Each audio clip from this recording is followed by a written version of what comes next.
Okay. Let's just take one moment and pray. Just a momentary request to the Father God. Heavenly Father, I thank you for your word alive. Jesus, you are the living word of God. Please reveal yourself to us so that we may know you and experience life in your presence as a result of what your Spirit does in us. In Jesus' name I ask. Amen.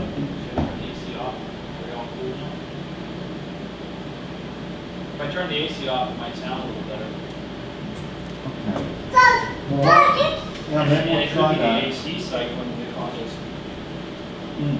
Are you cold enough? Yeah. All right, let me turn it off. Because it was a big noise maker. Okay. Uh-oh. You okay?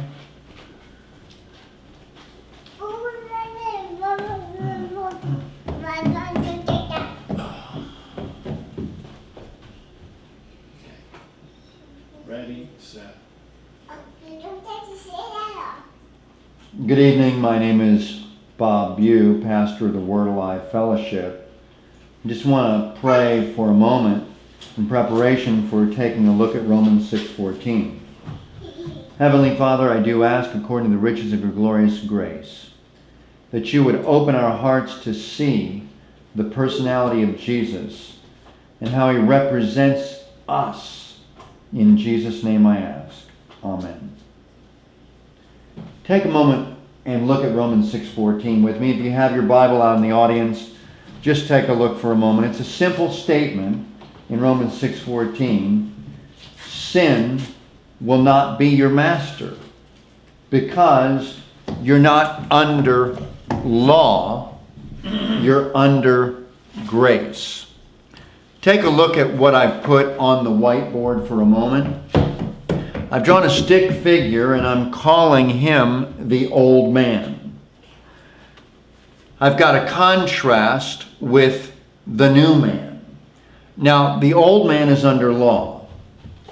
What does this mean, that the old man is under law? It means that he's obligated to perform, so that in order for him to be considered a righteous man, he's got to have performed some duty in order for him to be declared righteous by God. In the Garden of Eden, looking at Adam and his wife Eve, there was one obligation for Adam to be considered a righteous man, and that was that he not eat forbidden fruit. Remember the forbidden fruit tree, possessing knowledge of good versus evil? That's the one thing that he wasn't allowed to do. So he's going to be a righteous man if he does not partake of forbidden fruit. But because of the fact that he disobeyed God and ate forbidden fruit in spite of his command, don't eat of that fruit, then all of a sudden, Adam and his wife Eve, who were under a principle of law, under an obligation that they had to perform a duty, they had to forsake the forbidden fruit, because they were under the law and they violated the command, now they get the penalty that the law gives out for disobedience. And according to the Garden of Eden story in Genesis 3, what is the penalty for such disobedience when you're under the law of God and you disobey the command? The penalty is death. So I'm going to go back to my whiteboard and look at the fact that the old man under a system of law deserves to die.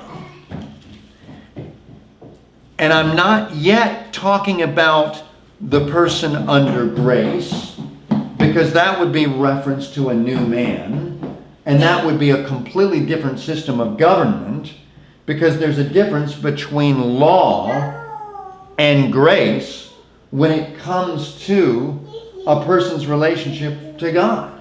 Adam and Eve in the Garden of Eden were under law. There was a commandment that they were obligated to fulfill, or else the penalty was death. So we understand in the Garden of Eden that Adam and Eve both ate from this forbidden fruit tree. And God said in Genesis 3 that the penalty is that you're going to return to the dust. You were made of dust and you'll go back to dust. Remember that statement in Genesis 3:20. You were made of dust and you're going to return to dust. Well, that was the penalty for committing a sin under a system of law. And that's what Romans 6:23 is after. If I take one moment and additionally place up here on the board Romans 6 verse 23, the wages of sin is death. Why is the wage of sin death? Because under a system of law, if you sin, you got to die. You don't fulfill the obligation to obedience, whatever the command happens to be, and then you violate the command, and then the penalty is death. You're going to perish away.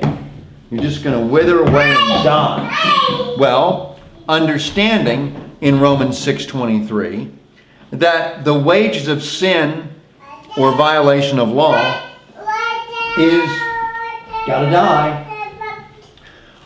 But this contrast of this person under law is to now consider this other figure that I have placed a stick figure to represent the new man.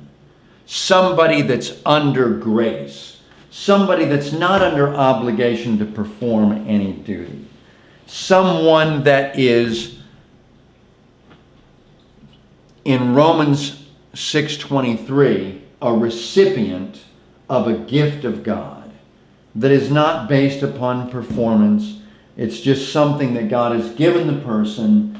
In this case, He's given the person life forever in the presence of God. Why? Because of the fact that this person has been given something, namely life, without having to do one thing to receive that gift. Nothing has been done as a trade. I'll do this act of righteousness, and in exchange you'll give me the reward of life.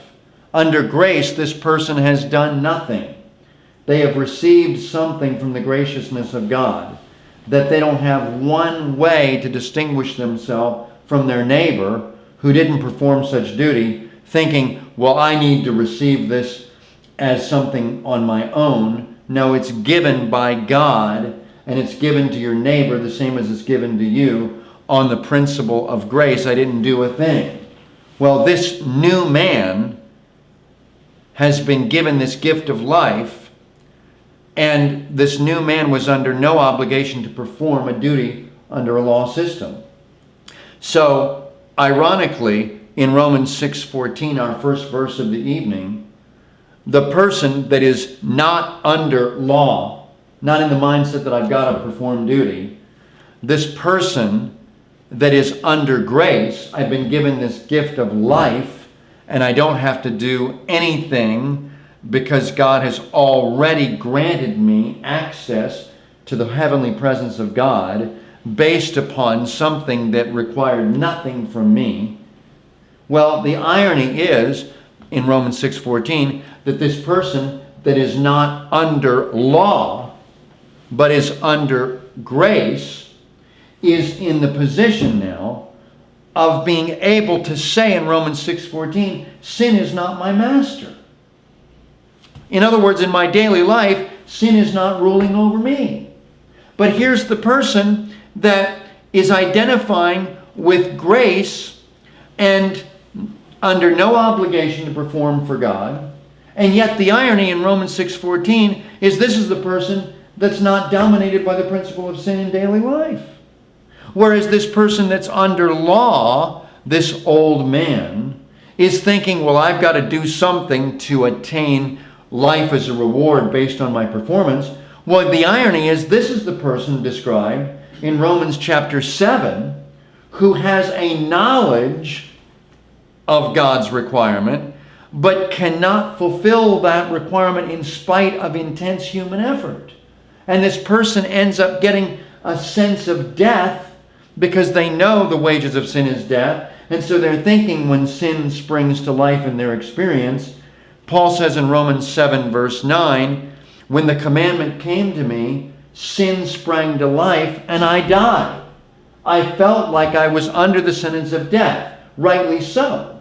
Because we found out from Romans 6:23 that when I get in a relationship with God based on the idea that He's my employer and I got to work for Him, and my pay for screwing up on the job is that I get death as my wage, then that's the person that's trying not to sin, and yet that's the person that in Romans chapter 7 becomes a slave to sin.